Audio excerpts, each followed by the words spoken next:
Hi, I'm Derek Jensen. This is Resistance Radio on the Progressive Radio Network. My guest today is Dahr Jamai. He's an award-winning journalist and author who's full-time staff reporter for truthout.org. His most recent book is about abrupt climate change and is called The End of Ice, subtitled Bearing Witness and Finding Meaning in the Path of Climate Disruption. So first, as I've said many times, as I've written many times, thank you so much for all your great work. Thanks so much, Derek. That means a lot coming from you. Oh, thanks. And second, thank you for being on the program. And so can you talk about the reality and the book, The End of Ice? I've been taking the opportunity of having a lot of public lectures in the wake of this book being published in January to always preface my talks with proper context of how far along we really are, because what I've run into is a pretty wide-scale soft denialism across the left. Meaning, of course, everybody understands that the climate crisis is real and that it's amping up and it's very scary and the worst is yet to come. But there is a denialism in that people still think, oh, well, if we do enough, forest restoration and soil restoration and landscape restoration, and if we build solar panels and wind turbines and shift over to a green capitalism, that somehow that's going to help. And I'll preface this by adding that I'm all for working towards mitigation tactics like being kind to the earth and planting more trees and redesignated wildlands and all of that, because it's the moral thing to do no matter what.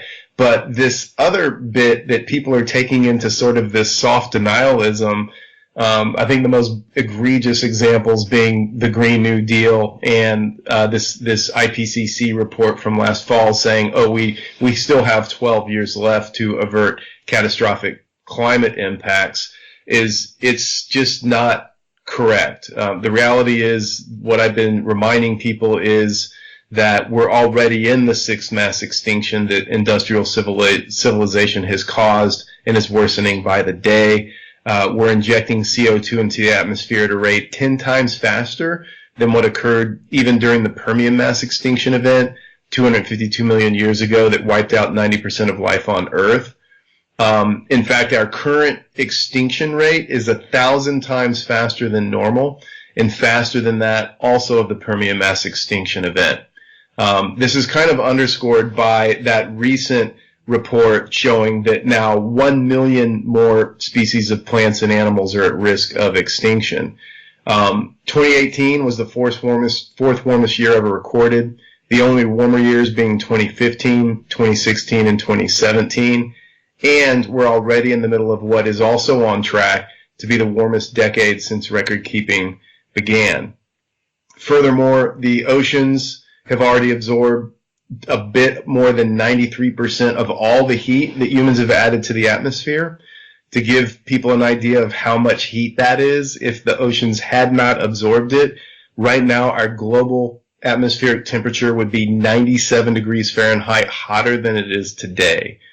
Carbon dioxide levels right now at 415 parts per million are already in accordance with what historically brought about a steady state temperature ranging from 4 to 7 C higher in Earth's geologic history.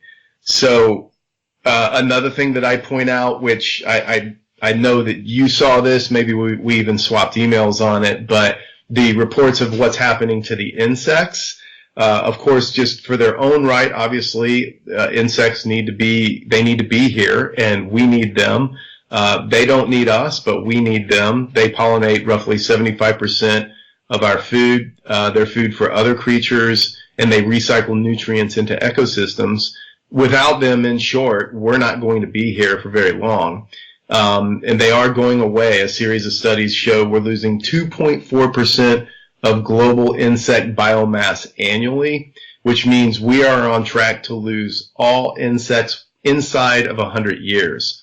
And that's assuming that there's no acceleration, which is a false assumption, because one of the leading causes of loss is habitat loss from human expansionism, of course insecticide use, and then of course climate impacts. And I'll just restate something that I know you've talked about a lot, Derek, which is that since just 1970, 60% of all mammals, birds, fish, and reptiles are already gone.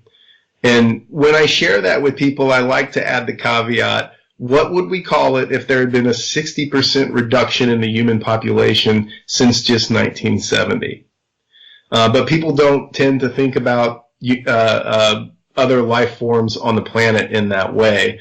The last things that I like to remind people is that if we could wave a magic wand and stop all fossil fuel drilling and burning and emissions on a dime today, okay, no more CO2 emissions whatsoever, and started doing mitigation impacts like wide-scale forestation projects, reforestation projects, soil regeneration, etc.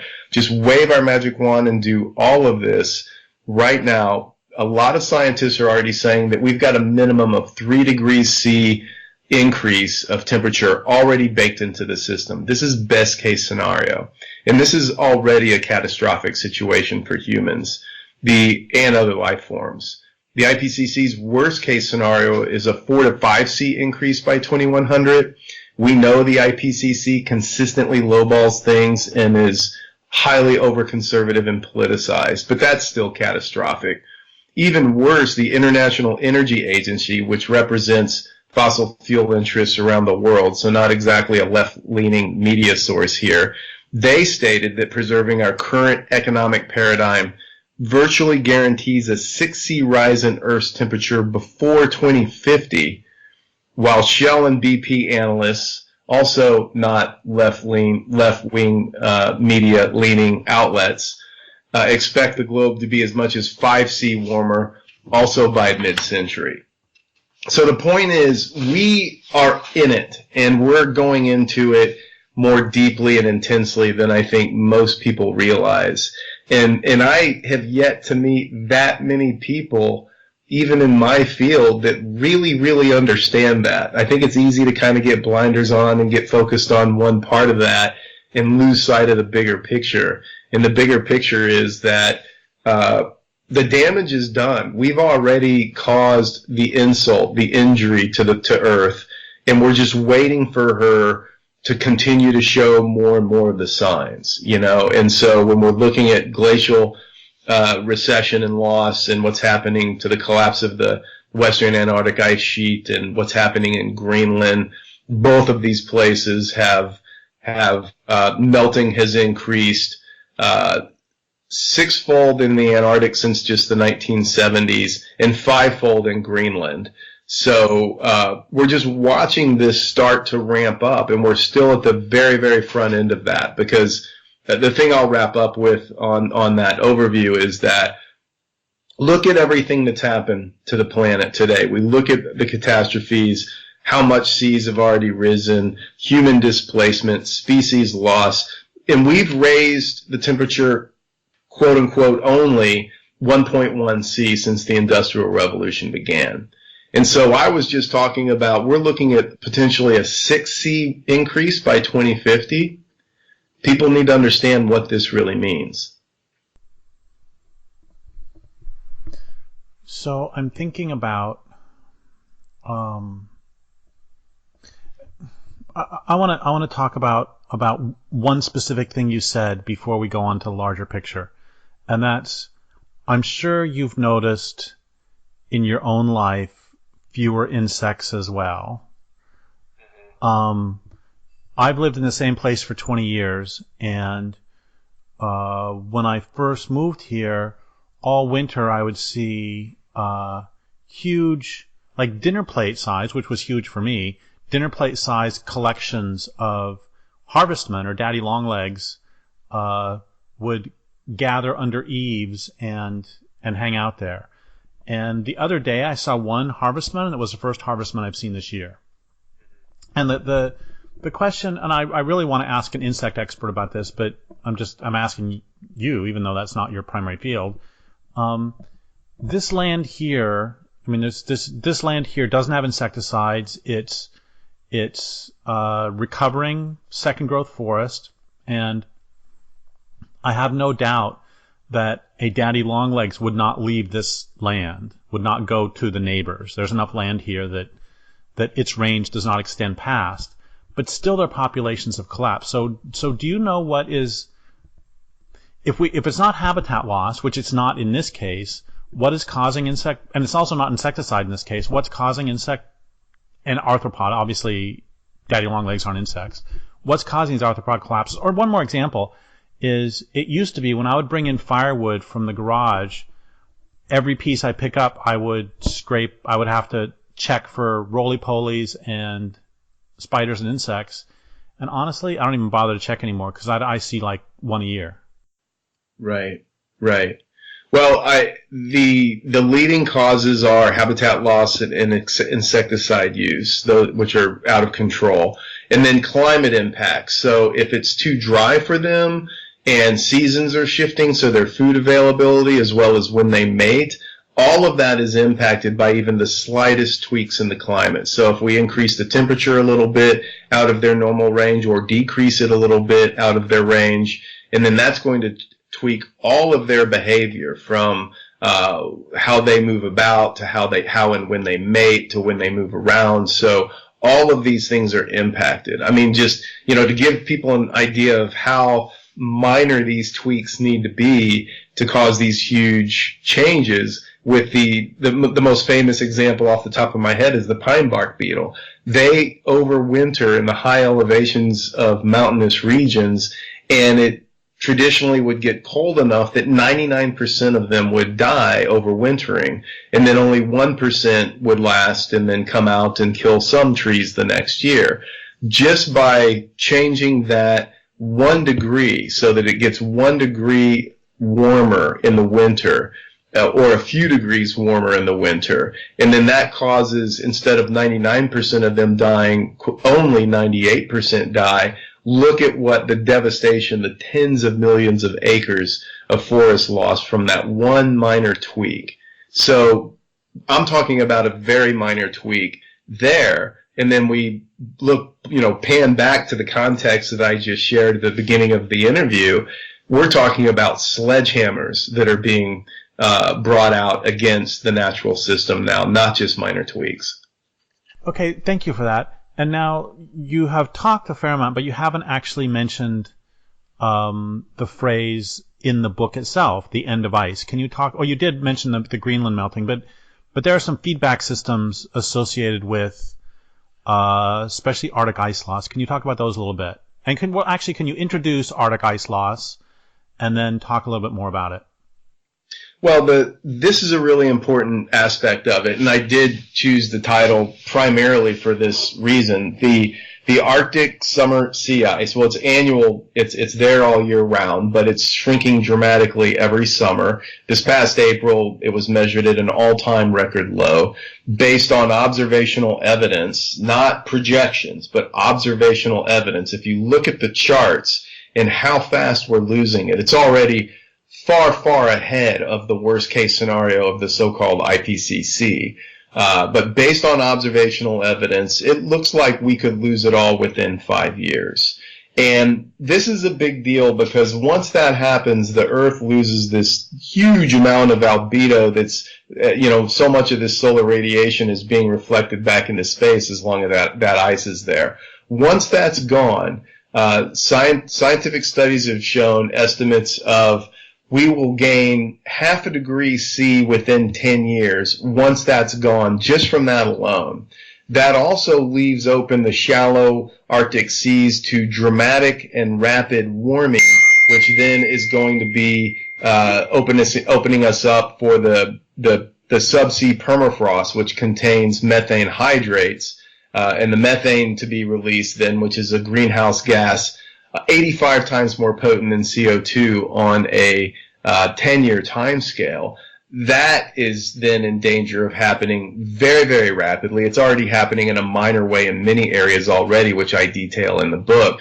But this basically sets in motion really some of the nastiest feedback loops. I mean, this is an arguable topic, but certainly I don't think anyone would argue that one of the most dangerous ones is abrupt methane release across the Arctic. And there's already been studies showing that this is a very, very high possibility of happening. In fact, Natalia Shakova has published one of her studies showing that this could literally happen at any time now. So this is, and what's happening in the Arctic is amazing. I mean, it was roughly 2 weeks ago we saw a report in Russia in an area right on the Arctic Circle that had already seen 84 degrees, which was 30 degrees Fahrenheit higher than normal. And these kinds of things, these kinds of reports are coming in all across the Arctic. The Arctic is irrevocably changed. That's even according to NOAA, which, again, not exactly a left-leaning scientific outlet there, quite conservative much of the time.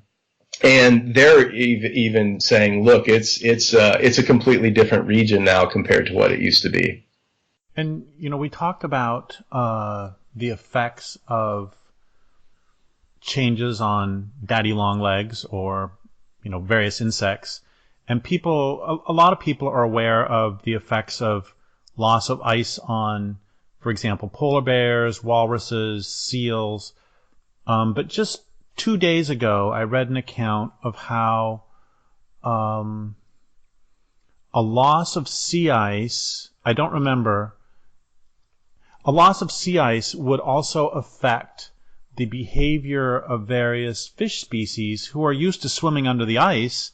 I think it's that they will be afraid to come to the surface, and they will not have a refuge there. And of course, there's increasing temperatures are going to change currents. And I guess the point I'm getting at is I've always loved the line by David Ehrenfeld that nature's not only more complex than we think, it's more complex than we're capable of thinking. And, we can throw out these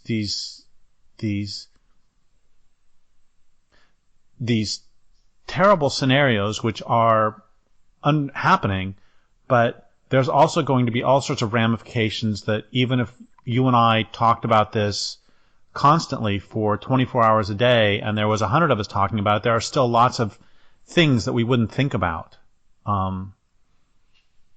Just it's incredibly complex, and it's being messed with. That's all. I think that's a critically important point, and probably the most important point when we talk about these broad brushstrokes of temperature increases. These just various sledgehammers that we've created that are being whacked against the natural systems on a daily basis, from just how much CO2 is already in the atmosphere and how much the oceans have already warmed and been acidified and deoxygenated. And that's, I think, ultimately the scariest part of this whole context of the climate crisis, is that all of the science, all of these reports, the 20 pages of citations in my book, all of this, and in the reality, we don't know anything. We know so little. I mean, I interviewed Dr. Thomas Lovejoy, the godfather of biodiversity in the science realm, is how some people refer to him, down in the Amazon jungle in Camp 41. And this is a guy who's been studying it diligently since 1965. I mean, literally has dedicated his entire adult life to trying to learn more and protect and conserve the Amazon. And I asked him, like, wow, you've spent your whole life doing this. I mean, we know so much about it. And he just basically cut me off and said, we've barely scratched the surface. We've barely scratched the surface. And this is a guy who, from his one study camp, Camp 41, more than 700 peer-reviewed scientific studies have emerged. So, you know how much I respect your work, Dahr, but I'm going to have to disagree with you on something here. Go for it. That's that you said the scariest thing is that, we don't really know the ramifications. I think, and I think we could probably make a list of scariest things. I think one of the scariest things is, I put in the weasel word of one of, I think one of the scariest things is the response by mainstream culture to not merely the large-scale denialism, but the ecstasy and lust with which mainstream culture approaches the loss of sea ice as opening up new areas for mining and oil exploration, of all things, And I'm sure you've seen the places where people are, in all seriousness, calling for mining those methyl hydrates. So that scares me, is that as we're flying over the cliff, they are still have their foot on the gas. Well, you got me there, Derek, because I have to agree with you. Because when I read what, Pompeo talking about keeping climate change out of Arctic reports, I mean, literally the words climate change, and talking about how good it's going to be for shipping and the ability to drill up there, it horrifies me, it sickens me, it enrages me, and it scares the hell out of me. I mean, can you imagine? It's like, the body of the earth is dying, and they're just running as fast as they can to some of the last untouched places to try to drill more. I mean, it's absolute insanity. It's like the worst case scenario in a bad science fiction movie, right? Where we're on the way out probably, and they are falling over themselves, trying to go as fast as they can to speed it up, and they're doing a really good job. And even the lefties, I mean, the response by mainstream environmentalism has been basically converted into a lobbying arm for the solar and wind industries. And even it blows me away that even mainstream sources like the New York Times can have an op-ed about, well, human extinction may be around the corner, but they still can't question. What can be questioned is the continuation of life on the planet. What can't be questioned is the continuation of this way of life. I just find it. I wish that the stakes weren't so high, because then I would find it terribly ironic. As it is, I just find it horrifying and sad. That's right. And I'm having the same experience with it, Derek. It's to the point where it's so hard for me to stay up on the news, and my job requires it, but I've had to literally disengage as much as I can while still being connected into this information stream, and have found a very, very fine balance between doing my work and then offsetting it or balancing it with as much time out on the planet as I can. Because like you, I'm fortunate enough to live in a relatively healthy ecosystem. Well, that said, in an area that was entirely clear cut, but is back into some relatively healthy second growth forest, and live nearby a national park that's still in decent shape aside from all the glaciers melting away. I mean, it's all relative nowadays, but finding ways to go out and just, be with the planet. I mean, that and then hanging out with a select few people who really do understand what's going on and what it takes to kind of stay sane and stay present with this, which is do, as well as remembering our moral obligation that no matter how bleak things appear to be, and they are becoming darker by the day, without a doubt, that no matter what, even if we are, as a species, are on the way out, I still feel deeply morally obliged to still fight for this planet and try to protect what I can and do what I can for the planet and for future generations of all species.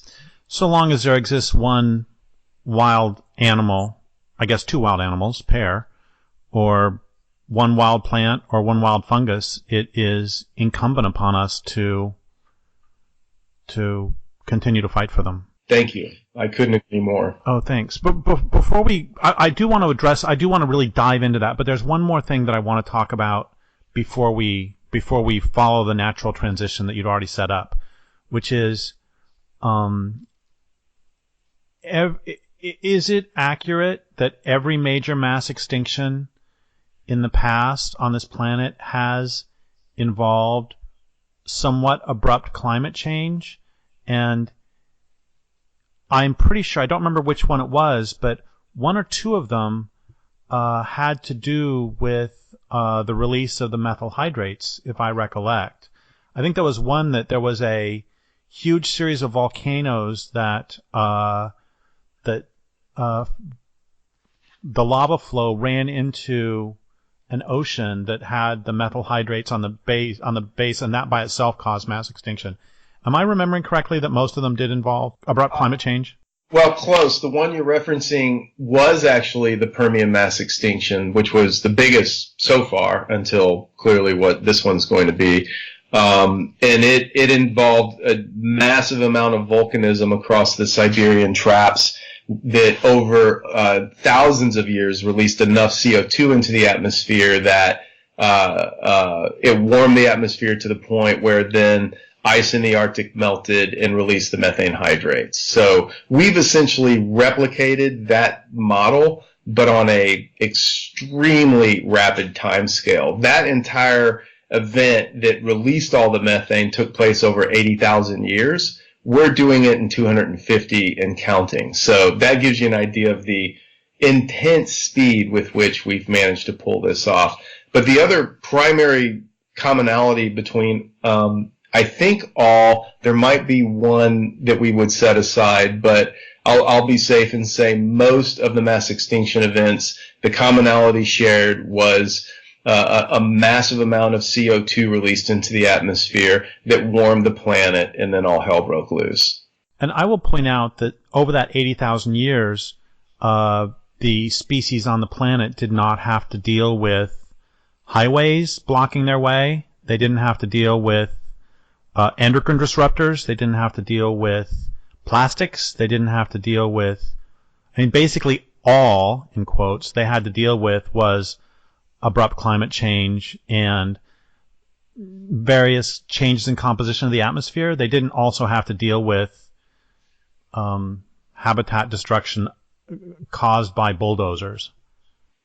Very important point, right, which is another reason why this one is moving along so much faster for all the other species, both on land and in the ocean. Because in the ocean, gosh, that was one of the first things I think I heard in one of your public talks, a couple of decades ago when I became aware of your work of, that, 90% of all the large fish in the ocean are gone. And that's primarily because of fishing. And now, of course, plastics and all the rest, but just fishing and hunting and habitat loss and all of that alone is exactly right. And that's another reason why this is going so breathtakingly fast. So in a human time scale, yeah, it's still taking years, but on a geologic time scale, and that's where, you start looking at these historic graphs of CO2 patterns in the atmosphere that go back 800,000 years based on Antarctic ice cores.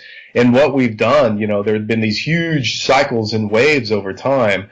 And in comparison, our era of CO2 emissions, the graph's straight up, and it's just off the charts, literally. And it's just mind-bending to look at the literally geologic level changes we've caused to the planet on just a human timescale. It's actually quite the feat that has been pulled off. Yeah, I find it, I said this in one book or another, that I think that the most significant human accomplishment by civilized humans is not putting a man on the moon, is not modern science or modern medicine, it's not any of those. It's that they have essentially killed the oceans. That's an extraordinary feat. That's right.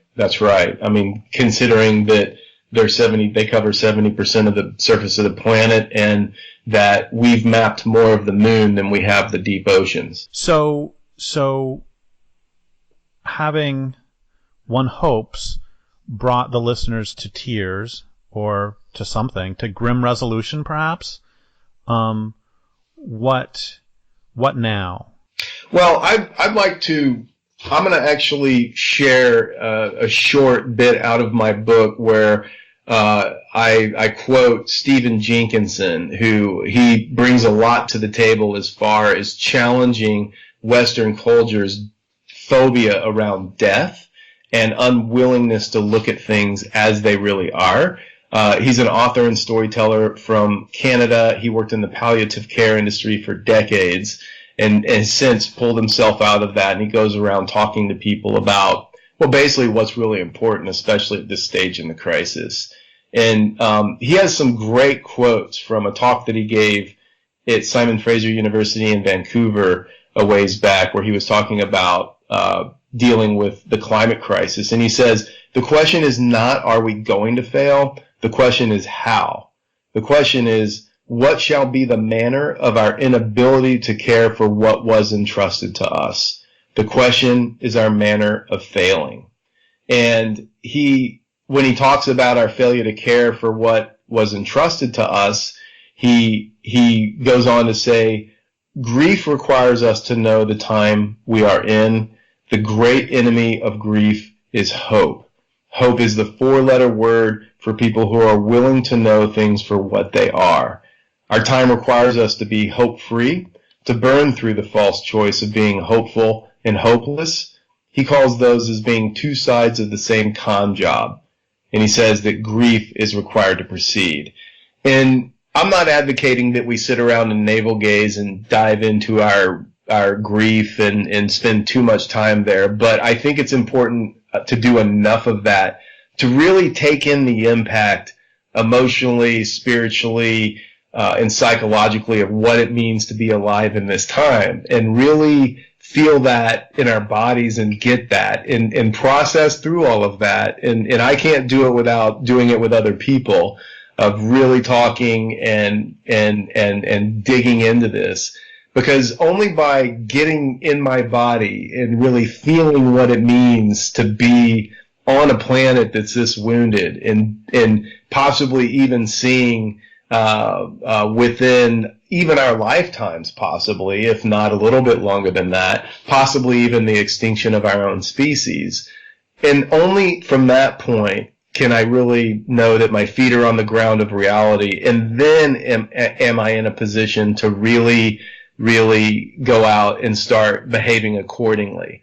Because I've had people question me in sessions of my talks and sometimes accuse me of, oh, you're advocating that it's just over, so what's the point? Why do anything? And I think that if I really get deeply in my body what it really means to be on the planet at this time, given everything that's occurred that we just discussed and is ongoing, then in fact, I am more compelled than ever to work harder than ever to try to save what is still left. Damn the consequences, damn being attached to whatever the results of those actions are, because they're probably going to fail. But we have nothing to lose. And I think it's actually a time where radicalism now is an imperative for all of us. Well, thank you for that. And I can't tell you how much I agree. And also, I mean, I find myself terribly frustrated by the response that when you say how bad things are, people say, well, so let's just party, or let's just, I guess that means we should just eat, drink, and be merry, or it's like, no, if your response is that we should eat, drink, and be merry, or even that we should merely mourn, what that reveals is a lack of love. Because and what I always say is, if there was a serial killer who was taking members of your family out and killing them in the next room, you wouldn't be going, well, okay, so my turn's going to come in a while, so I guess I should just have some potato chips, and because I really like potato chips. No, what you do instead is you figure out what you're going to do. And it's the same with, I think sometimes about Schindler's List and how, he couldn't save them all, but he can save what he can. Right. And then two more things. One of them is, I'm thinking about two things that my dear friend John Osborne, I know that this is something we shouldn't talk about on the radio, but do you know John? Have you met? I do not. Okay, you and John should meet. He's wonderful. He was my mentor. He's how I got into environmentalism. Anyway, John Osborne is a doctor. Basically, he's an emergency room doctor by day and an environmentalist by night. And he brings the medical model to it, and he says that the correct diagnosis is the first step toward proper treatment. And I think about that with your work, that if we're not doing a correct diagnosis, how can we figure out what the proper treatment is? Which is how we end up with, solar panels to solve this problem, because they don't have the correct diagnosis. So I'll just stop with him, and I'll go back to him in a second. But so do you want to respond to that? I think that's brilliant. I love that analogy. It's absolutely perfect. So, we can run around treating all these symptoms and we're not even looking at what's causing them. I absolutely love that. And another thing that I'll just throw in there is, I quote often Václav Havel. He challenges the whole idea of hope, which I see as an externalizing of our own agency. And Havel says hope is not the conviction that something will turn out well, but the certainty that something is worth doing no matter how it turns out.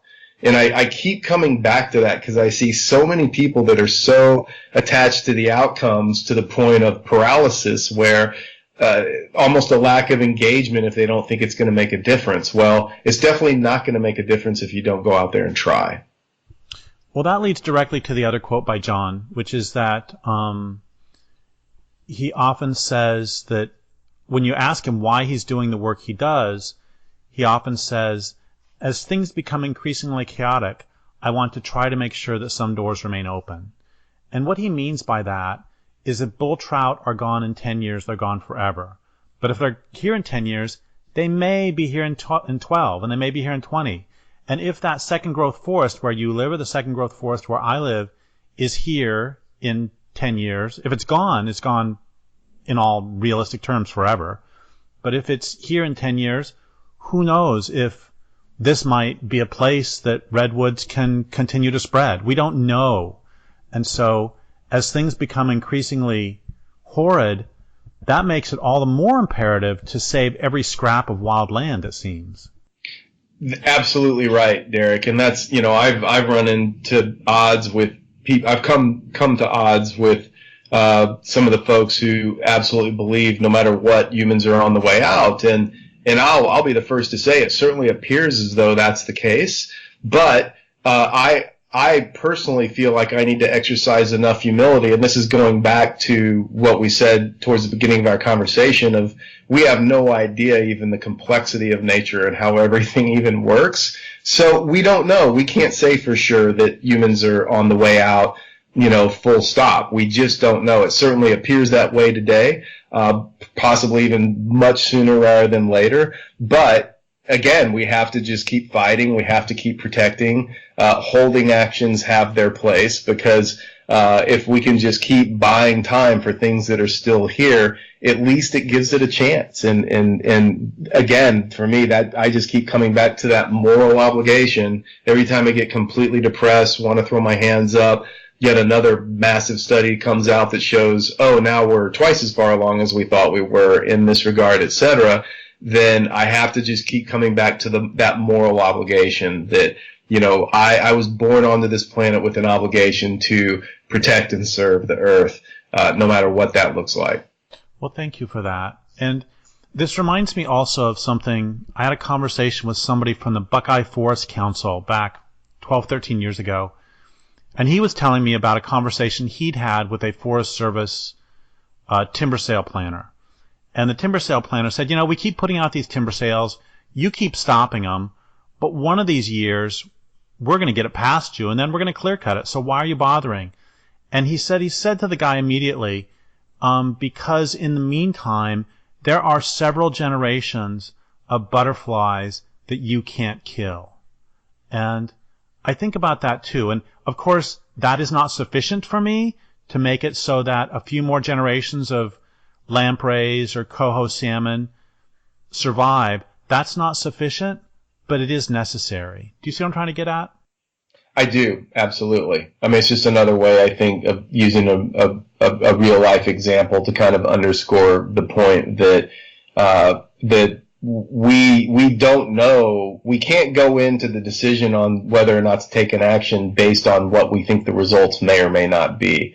Again, I think that's kind of the same arrogance and anthropocentrism that got us to this point in the first place as a species, as an industrialized part of the species, that is, of that, hey, yeah, I think I can predict the future. So if I do X, I'm going to get Y. And that is the antithesis of how, our nature even works. And so it's incumbent upon us as being of the planet and part of it and from it to put everything we have into protecting what is left. I loved The End of Ice, and I have to tell you, I thought my favorite part was your last 3 or 4 pages.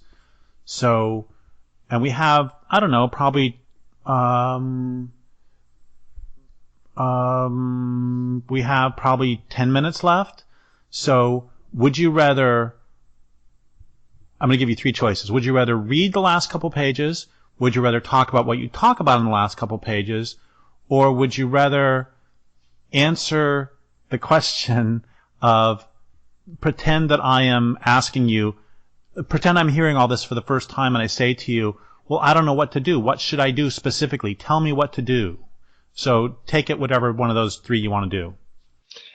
I think I'm going to do a little bit of a mix. I am going to share from the last few pages. There's a story that has helped me a whole lot, both in understanding of what's happening as well as a good way to respond to it. And so I'm going to read about a page of that first. And it was a story that was told to me by a Native American elder of Cherokee descent named Stan Rushworth.